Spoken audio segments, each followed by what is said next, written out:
우리 각자의 내면에는 숨겨진 지형, 대낮에는 감히 탐험하려 들지 않는 내면의 풍경이 존재하는 것은 아닐까요? 우리는 스스로 감탄하고 세상에 자랑스럽게 보여주는 자질들 뿐만 아니라 차라리 부정하거나 숨기거나 단순히 무시하고 싶은 충동, 욕망, 두려움, 성격 특성들로 가득 찬 광활하고 어두운 영역 또한 지니고 있습니다. 빛과 어둠 사이에 이러한 당혹스러운 이중성, 이러한 내적 공조는 인간 조건의 가장 근본적이면서도 동시에 가장 불안한 진실 중 하나입니다. 정신의 심연을 탐구한 대담한 탐험가였던 스위스의 정신과 의사 칼 구스타프 융은 이 잊힌 영역을 항해하기 위한 지도와 나침반을 우리에게 제공했습니다. 그는 이를 그림자라고 불렀습니다. 처음에는 지그문트 프로이트의 유망한 제자였던 융은 무의식이 프로이트가 가정했던 것처럼 단순히 억압된 욕망과 윤영이 트라우마의 저장소일 뿐만 아니라 지혜와 창의성, 성장 잠재력의 풍부한 원천이기도 하다는 것을 깨달으면서 자신만의 길을 걸었습니다. 그의 분석 심리학의 핵심에는 그림자라는 개념이 있습니다. 즉, 우리 자신의 도덕적 기준과 우리가 사는 사회의 기대에 따라 스스로 받아들일 수 없거나 열등하거나 나쁘다고 간주하여 거부하는 우리 자신의 모든 측면을 포함하는 부분입니다. 그림자는 우리 내면의 집에 있는 열쇠로 잠긴 어두운 방과 같습니다.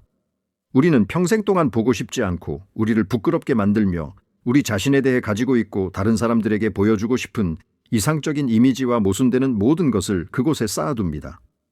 융이 그의 특징적인 명료함으로 단언했듯이 그림자는 자아의식이 거부하거나 무시해온 숨겨지고 억압되었으며 일반적으로 열등하고 죄책감에 차 있는 그 인격이다. 그것은 우리가 누구인지의 불가피한 부분입니다. 그것을 제거하려는 시도는 한낮의 태양 아래서 우리 자신의 물리적인 그림자를 없애려는 것만큼이나 헛된 일입니다. 따라서 중요한 질문은 우리가 그림자를 가지고 있는지 여부가 아니라 그것을 어떻게 다루는지입니다. 그리고 융에 따르면 우리의 어두운 면과의 이 관계가 우리의 심리적 건강, 관계의 질, 그리고 온전하고 진정한 개인이 될 잠재력을 크게 결정합니다. 하지만 이 그림자는 어떻게 형성될까요? 우리가 존재의 어두운 심연으로 밀어넣는 이 내용물들은 어디에서 오는 걸까요? 그 과정은 어린 시절 일찍 시작됩니다. 우리는 성장하면서 부모, 양육자, 교사, 그리고 문화 전반으로부터 어떤 행동, 생각, 감정이 좋고 받아들여질 수 있으며 어떤 것이 나쁘고 받아들일 수 없는지에 대한 끊임없는 메시지를 받습니다. 우리는 예의 바르고 관대하며 절제하는 것이 칭찬받는 반면 이기적이거나 화를 내거나 게으른 것은 꾸중을 듣거나 벌을 받는다는 것을 배웁니다. 사랑받고 받아들여지고 사회 집단에 통합되기 위해 우리는 기대되는 틀에 맞지 않는 우리 본성의 측면들을 억압하거나 부정하기 시작합니다. 자발성은 무질서로, 감수성은 약점으로, 자기 주장은 공격성으로 간주될 수 있습니다. 지속적으로 비난받거나 우리에게 수치심을 유발하는 모든 것은 점차 의식 밖으로 그림자의 영역으로 밀려납니다. 융은 우리 자신의 개인적 경험에서 억압된 이러한 측면들을 담고 있는 개인적 그림자와 인류 전체가 공유하는 원형과 어두운 충동들, 잔인함, 탐욕, 시기심, 파괴에 대한 능력을 아우르는 집단적 그림자 사이에 중요한 구분을 했습니다. 이 두 그림자는 우리 안에 공존합니다. 가장 중심적이고 아마도 가장 위험한 역설은 우리가 그림자를 더 격렬하게 부정하고 억압할수록 그것이 무의식 속에서 더 자율적이고 강력해진다는 것입니다. 그것은 사라지지 않습니다. 오히려 그림자 속에서 힘을 얻어 미묘하거나 폭발적인 방식으로 우리의 생각, 감정, 행동에 영향을 미치며 종종 우리의 의식적인 통제를 벗어납니다. 이것은 어떻게 나타날까요? 인식되지 못한 그림자는 불균형적인 분노 폭발, 설명할 수 없는 자기 파괴 행위, 통제할 수 없는 중독, 만성적인 부적절함이나 수치심, 타인에 대한 혹독한 판단, 나중에 살펴보겠지만 심지어 명백한 의학적 원인이 없는 신체 증상으로 나타날 수 있습니다. 마치 이러한 부정된 측면들에 연결된 심리적 에너지가 종종 왜곡되고 파괴적인 방식으로 출구를 찾는 것과 같습니다. 융이 인간과 상징에서 경고했듯이 당신이 무의식을 의식화할 때까지 그것은 당신의 삶을 지배할 것이고 당신은 그것을 운명이라고 부를 것이다. 그림자를 무시하는 것은 우리를 그것으로부터 보호해주지 않습니다. 단지 우리를 그것의 무의식적인 꼭두각시로 만들 뿐입니다. 그림자의 역학을 더 잘 이해하기 위해 융심리학에서 그에 대응하는 개념인 페르소나를 살펴보는 것이 필수적입니다. 페르소나는 우리 모두가 사용하는 사회적 가면으로 사회적 기대에 부응하고 우리의 역할, 모범생, 유능한 전문가, 헌신적인 아버지, 충실한 친구 등을 수행하기 위해 세상에 보여주는 얼굴입니다. 페르소나 자체는 부정적인 것이 아니며 사회적 상호작용에 필요합니다. 문제는 우리가 이 가면과 지나치게 동일시하여 우리 자신을 단지 이 이상화되고 사회적으로 받아들여지는 모습이라고 믿을 때 발생합니다. 우리의 페르소나가 더 경직되고 완벽할수록 그 뒤 무의식 속에는 더 크고 짙은 그림자가 쌓이는 경향이 있습니다. 윤근 심리적 보상 법칙을 설명했습니다. 즉, 정신은 균형을 추구합니다. 만약 의식이 일방적으로 빛, 선함, 완벽함과 동일시한다면 무의식은 필연적으로 그 반대의 어두운 측면들에 더 많은 힘을 부여함으로써 이를 보상할 것입니다. 이것이 바로 흠없는 올고듬의 이미지를 투사했던 공인들, 종교 지도자, 도덕주의 정치인, 칭송받는 자선가, 이 완전히 다르고 어두운 면을 드러내는 스캔들에 연루되는 것을 우리가 종종 충격적으로 발견하는 이유입니다. 이는 반드시 의식적인 위선을 의미하는 것이 아니라 빛나는 페르소나에 의해 너무나 억압되고 부정되었던 그림자가 결국 파괴적인 방식으로 분출한 폭발적인 현현입니다. 통제와 질서의 외관 뒤에 혼란스럽거나 잔인한 충동을 숨겼던 역사적 인물들을 생각해 보십시오. 우리가 투사하고 싶은 이미지와 정신의 지하실에 숨기는 것 사이의 긴장은 끊임없는 내적 갈등의 원천이자 잠재적으로는 붕괴의 원천입니다. 우리 페르소나의 과도한 빛남, 완벽하고 흠없어 보이려는 끊임없는 욕구는 역설적이게도 우리가 중요하고 통합되지 않은 그림자를 억누르기 위해 애쓰고 있다는 가장 명백한 징후 중 하나일 수 있습니다. 그림자가 그토록 강력하고 피할 수 없으며 그것을 부정하려는 시도가 오히려 더 강하게 만든다면 우리는 그것을 어떻게 다루어야 할까요? 우리 자신의 어두운 면과 직접 마주하는 것을 피하기 위해 사용하는 가장 흔하고 무의식적인 메커니즘 중 하나는 바로 투사입니다. 투사는 우리가 자신 안에서 인식하거나 받아들이지 못하는 특성, 감정 또는 충동들을 다른 사람들 혹은 집단, 심지어 사물까지도 에게 귀속시키는 심리적 과정입니다. 본질적으로 우리는 다른 사람이라는 거울에 비친 우리 자신의 그림자를 보는 것입니다. 다른 사람에게서 우리를 가장 짜증나게 하거나 분개하게 하거나 부정적으로 매료시키는 것은 종종 우리가 투사하고 있는 우리 자신의 그림자의 한 측면입니다. 만약 당신이 동료의 게으름에 끊임없이 짜증을 느낀다면 아마도 당신 안에는 휴식을 갈망하고 생산성에 대한 끊임없는 압박을 거부하는 억압된 부분이 있을 수 있습니다. 만약 당신이 누군가의 오만함을 가혹하게 판단한다면 당신은 인식하지 못한 자신의 우월감이나 열등감과 싸우고 있을 수 있습니다. 만약 타인의 문란함이 당신을 깊이 불안하게 만든다면 당신이 억압하거나 두려워하는 당신 자신의 성적인 측면들이 있을 수 있습니다.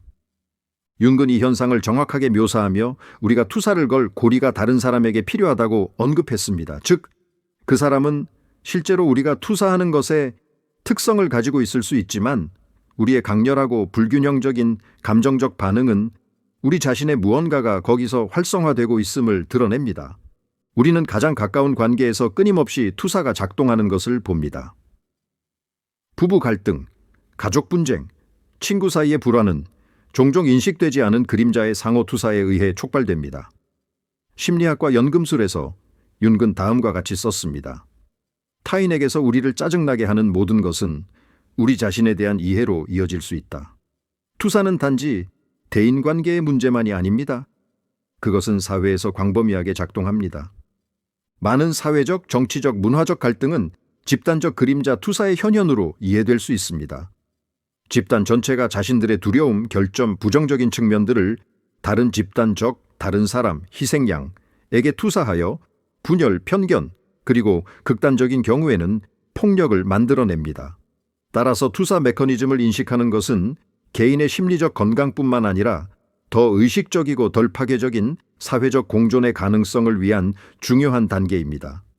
우리가 다른 사람을 향해 비난의 손가락질을 할 때 세 개의 손가락은 우리 자신을 향하고 있습니다. 이러한 점을 고려할 때 과제는 명확해지지만 여전히 도전적입니다. 즉, 우리 자신의 그림자를 다른 사람에게 투사하거나 무의식적으로 지배당하는 대신 어떻게 인식하기 시작할 수 있을까요? 윤근 몇 가지 단서를 제공합니다. 우리가 그림자의 내용물에 접촉하고 있다는 가장 중요한 징후 중 하나는 강렬하고 불균형적인 감정적 반응입니다. 우리에게 갑작스러운 분노, 마비시키는 수치심, 파괴적인 시기심, 설명할 수 없는 매력 또는 본능적인 혐오감을 유발하는 것은 종종 활성화된 어두운 콤플렉스를 가리킵니다. 이러한 과장된 반응에 즉각적인 판단 없이 탐구적인 호기심, 왜 이것이 나에게 그토록 영향을 미칠까? 이것이 내 대해 무엇을 말해주는가? 를 가지고 주의를 기울이는 것은 그림자의 영역으로 들어가는 입구가 될 수 있습니다. 꿈은 무의식으로, 결과적으로 그림자로 가는 또 다른 왕도입니다. 윤근 꿈을 정신의 보상적인 메시지로 간주했으며 소홀히 되거나 억압된 것을 의식으로 가져오려고 시도한다고 보았습니다. 우리 꿈에 나타나는 어둡고 위협적이거나 혐오스러운 인물들은 우리 자신의 그림자의 측면들을 의인화한 것일 수 있습니다. 이러한 꿈들을 다루는 것, 기록하고 상징에 대해 성찰하고 아마도 윤기 개발한 적극적 상상, 꿈의 인물들과의 의식적인 대화, 기법을 사용하는 것은 중요한 어두운 내용물들을 드러낼 수 있습니다. 다른 융 학파의 기법으로는 우리 관계에서의 전이 패턴, 우리가 어떻게 오래된 역학을 반복하고 파트너나 상사에게 부모 인물을 투사하는지에 주의를 기울이는 것, 불편한 감정이나 생각을 탐구하기 위해 자유연상을 사용하는 것, 그리고 무엇보다도 자신에 대한 근본적인 정직함을 기르는 것이 있습니다. 이것은 용기를 요구합니다. 이는 우리가 보고 싶어 하지 않는 우리 자신의 측면들, 즉 우리의 인색함, 시기심, 잠재적 잔인함, 가장 깊은 두려움, 금지된 욕망들을 기꺼이 바라보는 것을 의미합니다. 나는 다른 사람들에게서 무엇을 가장 비판하는가? 쉥. 나는 내 자신에게서 무엇을 가장 두려워하거나 부끄러워하는가? 이름이 나의 어떤 부분들을 세상에 숨기고 있으며 왜 그런가? 와 같은 질문들은 이 자기 성찰 과정을 시작할 수 있습니다. 윤기 심리치료의 실제에서 강조했듯이 그림자와의 대면은 힘들고 종종 고통스러운 작업입니다. 고통 없이는 의식의 각성이 없다. 사람들은 자신의 영혼과 마주하는 것을 피하기 위해 불합리의 한계에 이를 정도로 무엇이든 할 것이다. 그러나 그것은 개성화를 위한 필수적인 작업입니다. 그림자를 인식하는 것이 첫걸음이지만 융에 따르면 최종 목표는 그것을 제거하는 이는 불가능하다. 이 아니라 통합하는 것입니다. 그림자를 통합한다는 것은 무엇을 의미할까요? 이는 그 내용물들을 의식의 빛으로 가져와 반드시 파괴적으로 행동하지 않으면서도 그것들을 우리 자신의 일부로 받아들이는 것을 의미합니다. 어두운 충동을 수용하는 것과 해로운 행동을 지지하는 것을 구별하는 것이 중요합니다. 분노를 통합한다는 것은 사람들에게 공격적으로 나서는 것을 의미하는 것이 아니라 이 에너지의 존재를 인식하고 그 뿌리를 이해하며 이를 건설적으로 표현하거나 해소할 방법을 찾는 것, 자기 주장, 경계 설정, 신체 활동 등을 의미합니다. 질투를 통합한다는 것은 질투의 대상을 파괴하려 하는 것이 아니라 그 기저에 있는 욕구를 인식하고 어쩌면 그것을 자신의 성장을 위한 동기로 사용하는 것을 의미합니다. 통합 과정은 무의식과의 지속적인 대화입니다. 그것은 저 밖에 보이는 것이 또한 여기 안에 있다는 것을 인식하면서 투사를 거두어 들이는 것을 포함합니다. 우리의 결점과 불완전함을 인정하는 겸손이 필요합니다. 꿈과의 지속적인 작업, 적극적 상상 환상 속에서 나타나는 그림자 인물들과 대화하기, 그리고 우리의 가장 어두운 생각과 감정에 대한 정직한 일기를 쓰는 것과 같은 기법들은 이 과정에서 귀중한 도구가 될 수 있습니다. 종종 이 작업은 융학파 심리치료와 같은 안전한 환경에서 촉진되며 치료사는 그림자와의 대면에서 발생하는 불안을 담아내고 통합 과정을 안내하는 데 도움을 줄 수 있습니다. 융 자신은 붉은 책에서 자신의 무의식과 그림자 속으로의 깊고 무서운 탐험을 기록했으며 이는 우리가 이러한 시면에 직면할 때 일어날 수 있는 변화의 증거입니다. 그는 그림자가 부정적인 측면뿐만 아니라 살아보지 못한 잠재력, 억압된 생명 에너지, 심지어 창의성까지 포함하고 있음을 발견했습니다. 그림자를 통합하는 것은 바람직하지 않은 재료와 함께 추방되었던 우리 자신의 귀중한 부분들을 구출하는 것을 의미할 수 있습니다. 자신의 내적 투쟁, 개인적인 악마들을 깊은 창의성, 공감, 지혜의 원천으로 변화시킨 예술가, 작가 또는 지도자들을 생각해 보십시오. 통합은 그림자의 납을 의식의 금으로 변형시킵니다. 그렇다면 그림자를 대면하고 통합하는 이 힘들고 종종 무서운 작업의 결실은 무엇일까요? 그 혜택은 깊고 변혁적이며 우리 삶의 모든 영역에 영향을 미칩니다. 첫 번째이자 아마도 가장 중요한 것은 진정성과 개인적 완전성의 증가입니다. 빛과 그림자, 우리 자신의 모든 부분을 인식하고 받아들임으로써 우리는 더 온전해지고 더 실제적이 됩니다. 경직된 페르소나를 유지할 필요성이 줄어들고 우리는 더 진실한 자리에서 세상과 관계를 맺을 수 있습니다. 우리는 억압과 부정에 엄청난 양의 심리적 에너지를 소비하는 것을 멈추고 그 에너지를 삶 창의성, 더 진실한 관계를 위해 해방시킵니다. 우리가 투사를 거두어 들임에 따라 우리의 대인 관계는 극적으로 개선되는 경향이 있습니다. 우리는 다른 사람들을 더 명확하게 보고 덜 판단하게 되며 우리 자신 안에서 받아들이기 시작한 것과 동일한 인간적 복잡성을 그들에게서 인식합니다. 우리는 더 큰 연민을 개발합니다. 우리의 불완전함 속에서 우리 자신에 대해 그리고 다른 사람들에 대해 우리 자신의 그림자에 대한 이해는 우리를 더 겸손하게 만들고 도덕주의적인 오만에 덜 빠지게 만듭니다. 역설적이게도 우리의 취약성, 그림자를 포함한 완전한 인간성을 포용하는 것은 우리를 더 약하게 만드는 것이 아니라 더 강하고 회복력 있게 만듭니다. 진정성에서 오는 힘은 페르소나의 연약한 힘보다 훨씬 더 견고합니다. 이 모든 과정은 윤기 개성화라고 부른 것의 핵심에 있습니다. 이는 평생에 걸친 심리 발달의 길로 우리를 독특하고 의식적이며 통합된 개인으로 만들어 우리의 가장 깊은 잠재력을 실현하는 것을 목표로 합니다. 그가 인격의 발달에서 썼듯이 개성화는 개성으로 우리의 가장 내밀하고 궁극적이며 비교할 수 없는 독특함을 이해하는 한 유일한 존재가 되는 것을 의미하며 또한 우리 자신의 자기가 되는 것을 의미한다. 그림자의 통합은 의식과 무의식을 모두 아우르는 정신의 조절 중심인 자기 셀프의 전체성을 향한 이 여정에서 필수 불가결한 단계입니다. 마지막으로 그림자 작업은 단지 개인적인 웰빙의 문제가 아닙니다. 그것은 깊은 사회적 함의를 가집니다. 개인적인 그림자가 존재하는 것처럼 언급했듯이 집단적인 그림자도 존재하며 이는 인류 역사와 현대사회의 가장 어두운 측면들, 전쟁, 대량 학살, 체계적 편견, 환경 파괴, 극단적인 정치적 양극화에서 나타납니다. 이러한 파괴적인 현상들은 대부분 그림자의 거대한 집단적 투사에 의해 부추겨집니다.